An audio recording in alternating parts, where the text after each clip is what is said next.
MDG TV, une chaîne Wint pour la cause de Christ. Mafuta Yasika, Mafuta Yasika, Mafuta Yasika.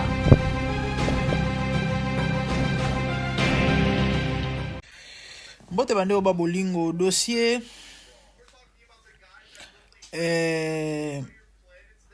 Vali Amisi, Liwa Vali Amisi,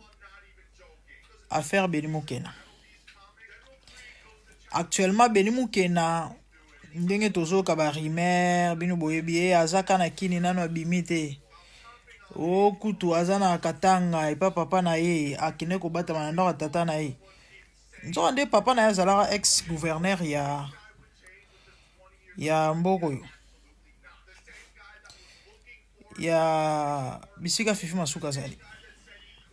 papa ya mwana mbalo o abomi mutu apparemment akufa déjà et akufa na période de Kabila mutu mo ameka ko komela ngai ko pesa nga ba détails un peu sur les pères en question et puis ya mwana mobali yango fona zonga na ba commentaire bon bref c'est important mais et papa na ya zalaka gouverneur. Alors mwana mobali oyo Beni Mukuna nzoka nde tito ngano tozolo babwe asi à travers ça qui azala ngambo. Donc kaka tango après avoir koboma Vali kaka ndenge na yebisaki bino ke ezana bato minene na sima na ye sur ces amants pas si bazoye après avoir koboma Vali Beni à travers ça qui wana banan ba publier ba image bomona ki wana te à travers ça qui depuis vendredi et la semaine passée Braza mais j'ai doute à na Brazzaville hein nandimi ta zaka na Braza eko za passé abimi Braza ouais assez abimi Braza tata o bozomona na photo aza major tata bomona na photo aza major Raymond Kayembe na minute oyo ba interpeller na minute oyo ba interpeller azo samba nini muto akatisaki Beni Mukena voilà muto akatisaki Beni Mukena na beach yeyo ya aza major ya la police na beach muto asala na beach oyo ya biso wana et entre biso na Brazzaville muto akatisaki Beni yeyo vendredi c'est lui qui avait facilité la traversée. Et bon, selon ya lobi ke ayeba kité et loko nini même autorité moko muto abenga kiye mokonzi moko ya monene muto abenga kiye autorité moko au placé muto abenga ke po ebisa ke non zo mwana mobali oyo katisa engambo nda katisa ke engambo wana na ba publier ba photo ya garçon ngote alobi kazaki surpris komona ba image ya Beni après quelques jours na toile ke asali crime az agiye muto akatsake Braza donc ndenga zana il faut aloba kombo ya muto oyo to pe autorité oyo a benga ke po ebise akatsa Beni eza pas eza mawa o bozomona na se et mwana mwasi oyo bon na mélanger dans le Bélanio semi balé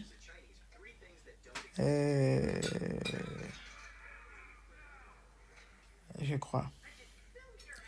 o bozomona na se mwana mwasi oyo bozomona na se aza moko ya ba suspect ye pa aza na kata dossier oyo parce que na butu ya le 8 o babomaki Vali azaki na ye fi oyo azali dilaise selon mes informations bato bayebi ndenge ba publier mwana mwasi oyo azali dilaise ye kombo na ye so nani bandeko bozela na luka kombo na ye na butu oyo Vali akufaki bazaki na ye azali proche ya Vali en même temps azali proche ya Beni mwana mwasi oyo Parce que Vali na Beni sont des amis, n'est-ce pas? Bon. Ndenge bato o balobi basoli na ye balobi ke. Selon explication na ye. Vali abandaki so ipe azaki pas ingéniable mais abandaki bazaki fallait bakutana na o abomi wana masa na ye. Et ça là il va mikolo ebele bana ko mona na te. Il va rendez-vous manqué ebele.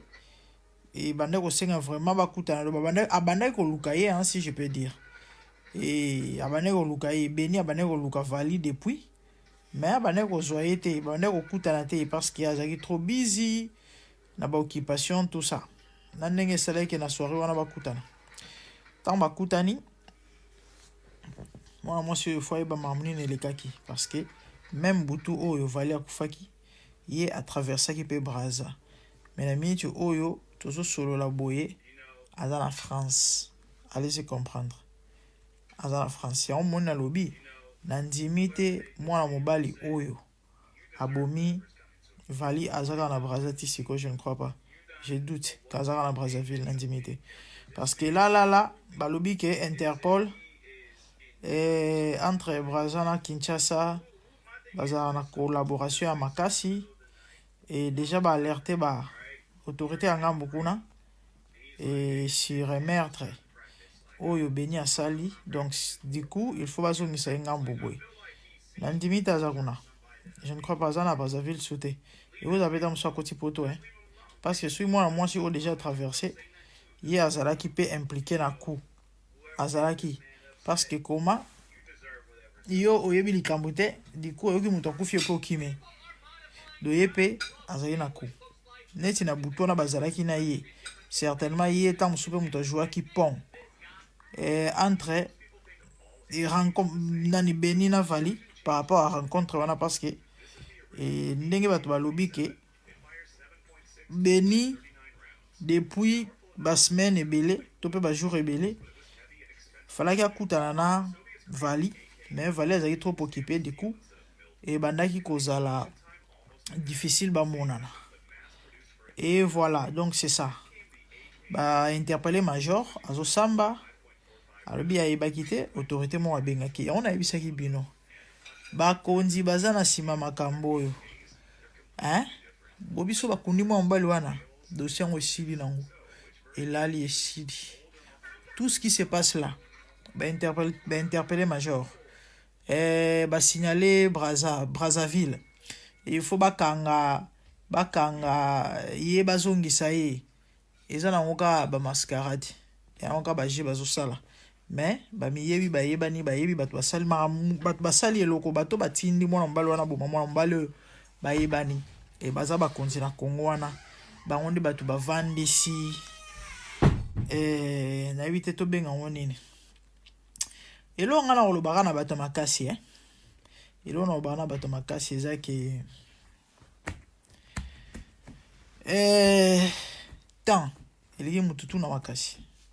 sima mikolo hein sima mikolo basor na bino eza déjà scellé et bani nango déjà na mokili bo bato na habité na benga banani bakonzi bato minene bato makasi boza ben touchable voilà bon qui na bino nulle part ba ça bino loroté et na un problème té. Mais la Bible dit tout ce qu'un homme aura sémé il est moissonnera. Bino nyonso oyo boza en complicité na liwa mwana mobali oyo bino tu oyo bosali ke lelo mwana mobali oyo mutuna ekitana se bokanisa te ke demain après demain bozaka na baposition boza na ngone po bozaka o bozali sort na bino ezali sort na bino ezali bo futara to utar ya loi ya nature eza loi ya nature bo futara to utar d'une manière ou d'une autre c'est ça. Donc pas si peu mawa quand on a ebisa bino bandeko ya malongi eza nango te ya malongi eza te dans dossier bosatanda na bino na justice moko te bosatanda na bino na justice moko te parce que moi mbali wana bakozwa na bango ye te bato bakimisie baza bakonzi na kati ya mboka Congo et du coup bakozwa ye te na ndimi peut-être sikoyo azaka na Brazzaville na Brazzaville te assez à traverser soki côté nini aza soki wapi parce que soki mwana mwasi wa ndumba oyo azalaki na kati ya dossier. Elle s'appelle Maruzia Kindudi. Mwana mwasi oyo aza dilaise na minute aza déjà na France akati ya ibo aza asi akei ye pa aza na kati.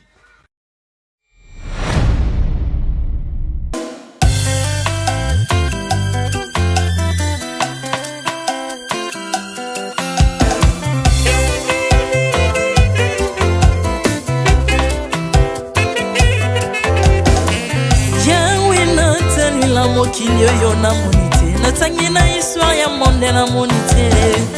naluki nayemba pete toze po passer Seigneur je n'ai pas pris non plus entendu parler oya kokalala yo Yesu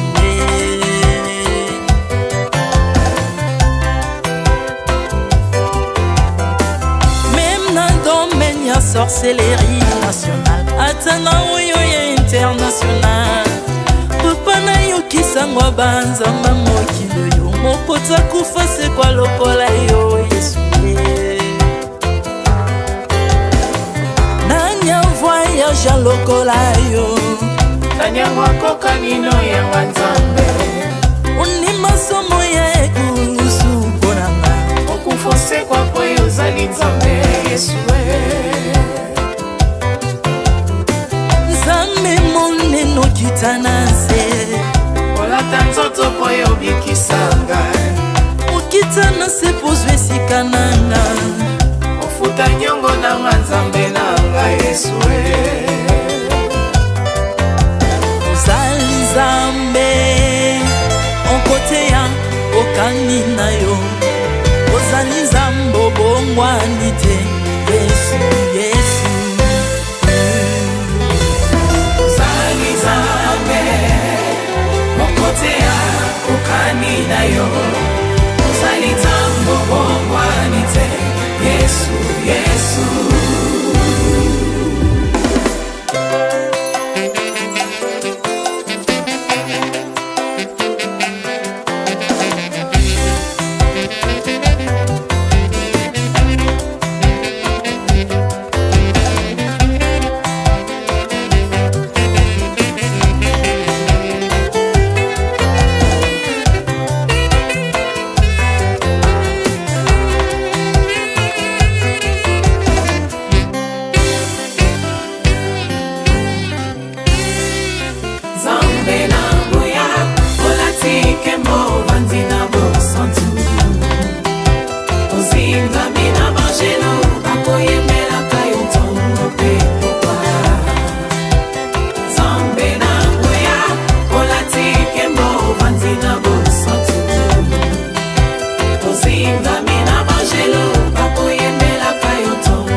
ozali nzambe na bomoi papa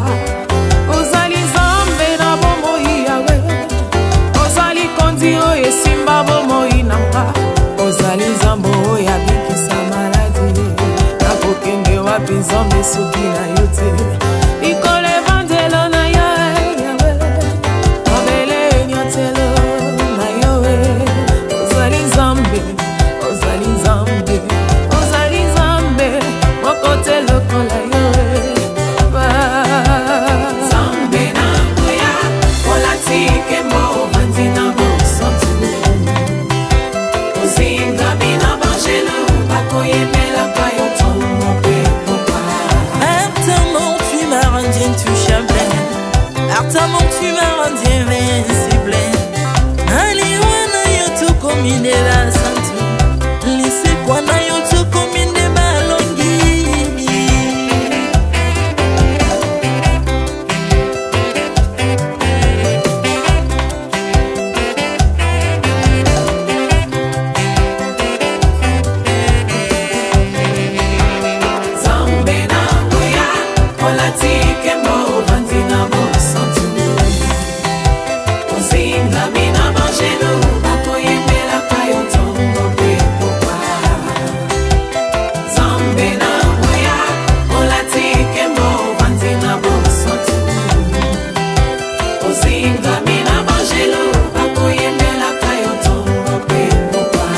autrefois ngai nazalaki binzo ndokia kolianga lolenga lingi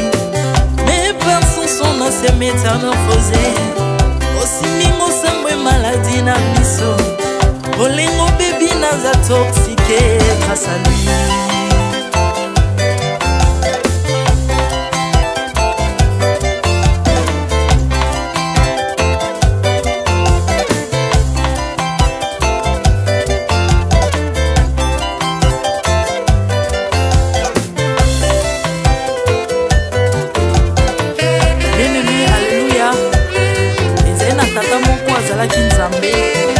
Ntango akufi badeptine balobi keno akosekwa po nzambe bakristo basekwa alors po bafacilite lisekwa na ye bakunda ye mutu libanda po ntango akolamuka abimaki lingala moko mais comme nzambe na biso alinga kokambola gloire na moto te lobi nango na ntongo baya kokuta bangulu basepelisa mutu ya nzambe na bango yango bien aimé bato wana bakoma oyo biso doliaka ngulu te po milimo mobe ekotaka na ngulu so bino boliaka ngulu te po milimo mabe ekota na ngulu bomelaka mai te po milimo mabe ekotaka na mai yango tokumbisa nzambe po akufa asekwa avandi na loboko ya tata mpona kolinga sele mpo na nga na yo